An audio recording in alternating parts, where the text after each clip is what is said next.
What is up, everybody? Welcome to episode number 2 of the Study Session Live. I am your grateful and appreciative host here, Jeremy Hritz. Thanking you so much for joining me for episode number 2. You are here in the right place this weekend on the Still Study as I am about to unveil to everyone my first mock draft of the season. And I'll preface it by saying this. I like the picks that I have here, but this is the first iteration. It is going to change so much before we actually get to the draft. But I actually feel pretty good about the positions that I was able to hit on here. But the one thing that I could not factor in to this draft is free agency, and that's really the big missing piece right now. And obviously, once free agency happens, that's going to alter the direction that the Steelers take. But I can't wait to share my picks with you today in the first mock draft here on Study Session Live, episode number 2. Just want to take a moment again. Thank you so much for being here with me on this lovely weekend. It's a Friday when I'm recording this. Don't know when you're watching it, but I hope you are having a phenomenal weekend. Just a few notes here before I jump into the mock draft. If you haven't checked out the podcast that I do with Mr. Jim Wexell, the GOAT of Steelers beat writers who has covered the team since 1995, make sure you do check out his work at the Still City Insider. Jim and I actually do a podcast together. It's called the Still City Insider Podcast. That is linked in the show notes. Check it out. If you haven't watched it before, listen to it. Give it a listen. It's great stuff because Jim truly is the Still City Insider. And if you haven't checked out my work at the Still Study, please do so. Know that every day, 5 days a week, I publish the Study Session, an audio podcast where I cover everything Pittsburgh Steelers. We're getting into a lot of draft talk right now. Obviously, it's that time of year. The Super Bowl is over, so everybody is 0-0. We actually started season number 3, episode 509, just dropped on Friday. But check that out if you haven't, thestillstudy.com. And then finally, if you've ever wanted to learn how to trade the stock market consistently, successfully, profitably, Real Life Trading is your one-stop shop for trading education. I was about to say real estate. I have a friend for that if you want to get involved there too. Anyway, it has transformed my life, so that's why I have a partnership with Real Life Trading. Learn more about them. They are linked in the show notes. And so let's go. Episode 2, Study Session Live. Thank you so much for the positive feedback from the first episode last week. My whole take and approach on the draft for the Steelers has changed quite significantly because if you remember at first, I was completely opposed to the Steelers selecting an offensive lineman in the first round at pick 17. And I'm taking an offensive lineman at pick 17 in the first round. So let's go ahead and jump into this. This is my mock draft, first iteration, Pittsburgh Steelers. Here we go. Round 1, pick 17. And I'm going to butcher this name because I struggle with pronunciation of names. If you watch the podcast with Wex, you know that I struggle with that. I'm going to try my best here. But I'll explain the logic behind this pick. The Steelers select tackle Peter Skoronski, tackle out of Northwestern, 6'4", 315 pounds. The guy's a technician, very good with his hands, can both run block, pass protect, but he's more of a natural pass protector. And he's got good football instincts, good football intuition. He's an intelligent guy, along with athleticism. The biggest concerns about Skoronski are his length, the fact that he doesn't have the longest of arms, which could maybe push him to the inside, being an interior offensive lineman, but he was solid in the Big Ten. He's also going to need to add a little bit of strength and mass at 315. If he's going to play the tackle position, he's going to have to get a little bit bigger. And here's why I went tackle in the first round. It all started with the conversation that I had with Jim Wexell talking about Chuks Okorafor and the fact that he's only got two more years left on his contract. And the more I thought about Chuks, you know, he's been average, he's been okay, he's been serviceable, he's offered continuity to that offensive line, but we've probably seen the ceiling for what we're going to get from him. So what they could do with this pick at 17, you're not expecting Peter Skoronski to step in and start right away, but you have a guy who can develop over time. Okorafor can start the season, but if he's not panning out and you're seeing your rookie step up, you can make the switch, and then you keep Okorafor as a backup, can play both tackle positions. At the end of the season, you cut him. Now you have a really a fundamental piece on your offensive line for years to come. So I kind of really did a 180 in terms of offensive line in the first round.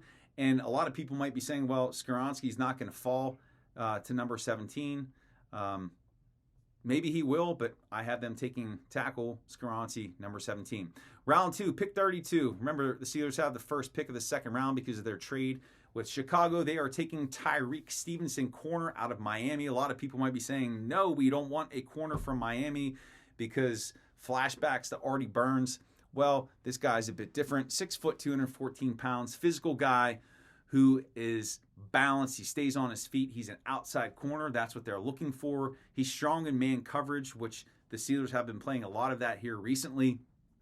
He's got tremendous upside, and he's efficient in his movements. He doesn't waste a lot of movements getting out of his breaks. He's efficient.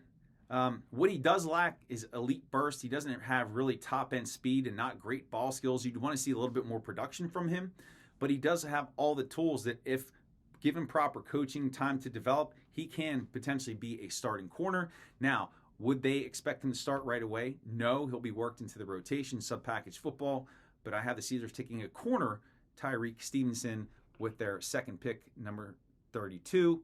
And then their second round pick at number 49, I'm going to butcher this name, Siaki Ika, defensive lineman out of Baylor, 6'4". Are you ready for this? 358 pounds. The Steelers need a massive nose tackle. They get their guy with their second round pick in Ika. Massive size, space eater. He can swiftly shed blocks, and he just collapses that pocket, pushes offensive linemen into the backfield. The Steelers don't have a player like that. They have quick guys off the nose right now when you think of Montravius Adams. And Ika could be the piece that they need to keep their inside linebackers clean to be able to make plays in the running game. Now, he's not a pass rusher, but the Steelers don't need him to be a pass rusher. He's a one-trick pony. He's a nose tackle that's just going to eat up space and stop the run, but that's what the Steelers need. He doesn't have great athleticism. He's average in that area, but he is what the Steelers could use at that nose position. In round number 3, pick 80, Rashee Rice, wide receiver out of SMU. I've spoken this offseason about the need the Steelers have for a possession wide receiver. Rice is that guy, highly productive at SMU, 6'3", 206 pounds, big-bodied, physical receiver, able to make combat catches, has great body control. Again, super productive this past season. He doesn't have elite speed. He's not going to blaze past cornerbacks, but the Steelers don't need that type of player. They need somebody who can catch the ball, convert third downs. Now, he does have some issues with drops and concentration, which is a bit of a paradox, being that he does make combat catches, but the Steelers need to add a piece in terms of a possession wide receiver, and Rice is their guy in round 3, number 80. Round 4, pick number 120, they go back to the offensive line. They've got to build that depth. That's something I said that was important. They select Andrew Voorhees, guard out of USC, 6'6", 320. He's got great experience as a starter from his time in college. Strong run blocker, very physical and aggressive. What he does lack in athleticism, he does make up in just his temperament. He gets after it. But he needs to work on keeping his feet moving. He does have a tendency for his feet to stop moving, and he does play tall at times. But in terms of getting some depth, a guy who could really play up and down those interior position, Andrew Voorhees is that player. And then remember, the Steelers don't have a 5th-round pick. They don't have a 6th-round pick, but they do have 2 7th-round picks.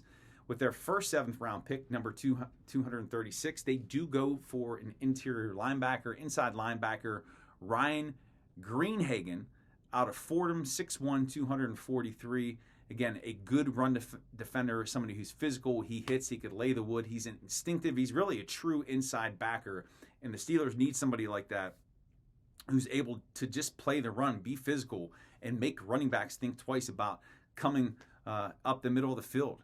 So this guy does that. Again, you're taking a flyer on him in the 7th round. There's no guarantee that it's going to work out when you're selecting a guy this late, but maybe you can get some special team repetitions out of this gentleman in camp, see what he could do.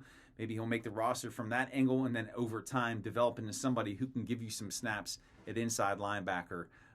Again, pick number 236, round 7, Ryan Greenhagen, inside linebacker out of Fordham. And then finally, their last pick, round 7, Pick number 243, Alex Forsyth, center out of Oregon. Again, you could see the offensive line trend running throughout this first mock draft. I do see the need for them to build the depth.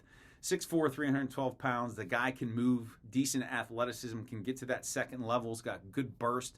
He excels in the run blocking area, which is what the Steelers want to focus on. He does struggle in pass protection, and he has difficulty coordinating his upper and lower halves, struggles with body control. But again, taking a flyer on this guy in the 7th round as a center, they could see what he's able to do, and maybe he's someone that they stash on the practice squad, work on developing him over time. But a good pick if he is available in the 7th round, good value there. Alex Forsyth, center out of Oregon. So just to recap, my first mock draft here for the Pittsburgh Steelers, hitting a ton of needs. Again, I did a 180 in terms of the offensive line in that first round. But round 1, Peter Skoronski, tackle out of Northwestern. Round 2, Tyreek Stevenson, corner out of Miami. Round 2, pick 49. Sayaka Ika, defensive lineman out of Baylor, that nose tackle. Round 3, pick 80. Rashee Rice, wide receiver out of SMU. Round 4, pick 120. Andrew Voorhees, guard out of USC.